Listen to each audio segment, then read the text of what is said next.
UP triple S C PET का exam 28 अक्टूबर 2023। पहली मीटिंग। प्रश्न सीरीज है MN2। 25 क्वेश्चनों के संभावित उत्तर। पहला प्रश्न है कि शिवाजी की मृत्यु के बाद मराठा राज्य में प्रभावी शक्ति चित्पावन ब्राह्मणों के एक परिवार के पास थी, जिन्होंने शिवाजी जी के उत्तराधिकारियों को पेशवा के रूप में सेवा दी। कौन सा शहर मराठा साम्राज्य की राजधानी बन गया? तो सही उत्तर है इसका पूना। पुणे में राजधानी बन गई थी। दूसरा प्रश्न है कि महावीर स्वामी को जिन के नाम से जाना जाता है, जिन का क्या अर्थ है? ए विजेता, बी महान आत्मा, सी भगवान, डी अहिंसक। तो इसका सही उत्तर है विजेता, जिनका अर्थ होता है विजेता। तो दो का सही आंसर। तीसरा प्रश्न है कि अशोक के शिलालेखों में उल्लेख किया गया है मौर्य साम्राज्य की राजधानी पाटलिपुत्र व अन्य 4 प्रांतीय केंद्रों सहित 5 प्रमुख राजनीतिक केंद्र, इसमें कौन सा केंद्र नहीं था?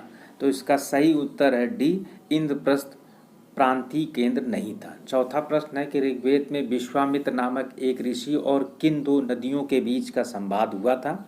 तो सही इसका ऑप्शन है बी, ब्यास और सतलज नदी के बीच विश्वामित्र का संवाद हुआ था।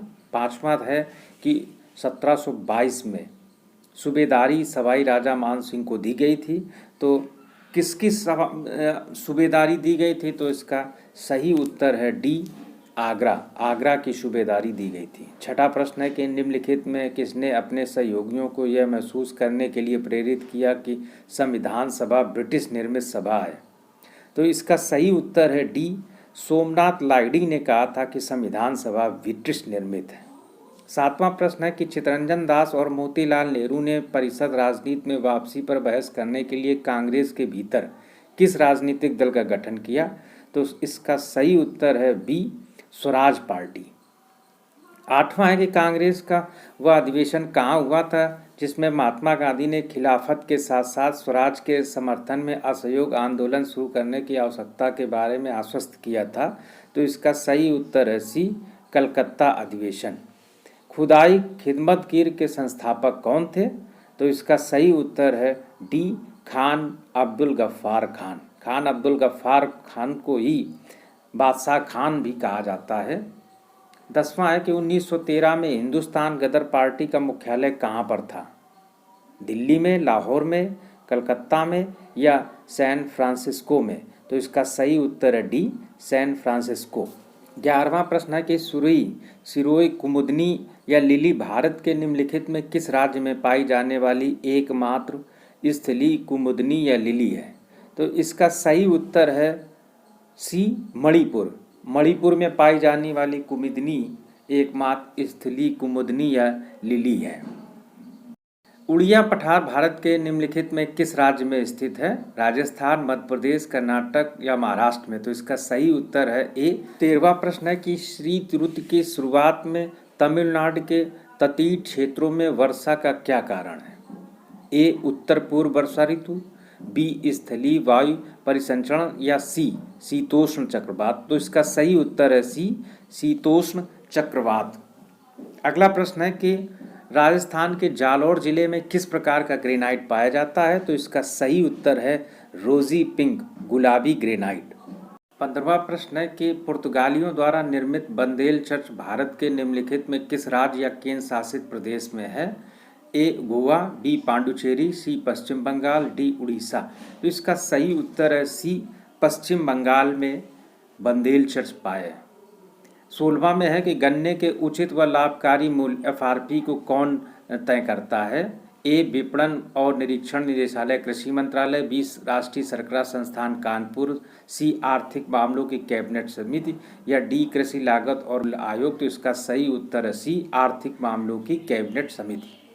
अगला प्रश्न है कि निम्नलिखित में कौन सा एक भारतीय श्रम कानून और सामाजिक सुरक्षा का उपाय है? काम देने की गारंटी, काम करने का अधिकार, राइट टू वर्क। तो इसका सही उत्तर है महात्मा गांधी राष्ट्रीय ग्रामीण रोजगार गारंटी अधिनियम, ऑप्शन बी इसका सही उत्तर है।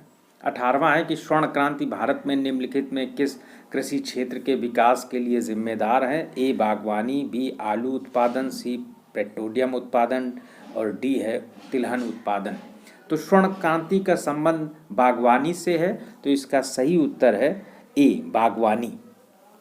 19वां है कि बीमा विनियामक एवं विकास प्राधिकरण का मुख्यालय कहाँ है? इरीडा का मुख्यालय कहाँ है? ए, मुंबई, बी, नई दिल्ली, सी, चेन्नई, डी, हैदराबाद। तो 19वें का सही उत्तर है डी, हैदराबाद। इसका मुख्यालय हैदराबाद में स्थित है। अगला प्रश्न है 20 में कि निम्नलिखित में कौन सा डिपॉजिटरी जो संस्थान है वो नहीं है? तो इसका सही उत्तर है नाबार्ड। नाबार्ड डिपॉजिटरी संस्थान नहीं है। अगला प्रश्न है कि भारतीय स्वतंत्रता अधिनियम 1947 के पारित होने के बाद भारत एक अधिराज्य बन गया और अधिराज्य विधानमंडल ने भारत सरकार अधिनियम 1935 की किस धारा के प्रावधानों के तहत 1947 से 1949 तक कानून बनाए? तो इसका सही उत्तर ए, 100 या सही उत्तर इसका धारा 101 भी हो सकता है। अगला प्रश्न है कि 22 एक व्यक्ति संसद का सदस्य नहीं है तो उसे राष्ट्रपति द्वारा अधिकतम कितने महीनों के लिए मंत्री के रूप में नियुक्त किया जा सकता है? तो इसका सही उत्तर है 6 माह। 6 माह के भीतर किसी भी मंत्री को संबंधित विधानसभा या संसद का सदस्य बनना अनिवार्य है। अगला है कि उस उच्च न्यायालय का नाम बताइए जिसका क्षेत्राधिकार अंडमान और निकोबार द्वीप समूह तक फैला हुआ है। तो इसका सही उत्तर है कलकत्ता उच्च न्यायालय। कलकत्ता उच्च न्यायालय का क्षेत्रीय अधिकार अंडमान निकोबार द्वीप समूह तक फैला हुआ है। अगला प्रश्न है पंचायती राज संस्थाओं के अस्तित्व के लिए भारत की संसद 73वां और 74वां संवैधानिक संशोधन कब पारित किया गया? अक्टूबर 1973, नवंबर 1952, दिसंबर 1992 और दिसंबर 1973। तो इसका सही उत्तर है सी, दिसंबर 1992। अगला प्रश्न है कि 1928 में मोतीलाल नेहरू समिति, तो मोतीलाल नेहरू समिति का संबंध अधिकारों के बिल से है। तो इसका सही उत्तर है बी, अधिकारों का बिल।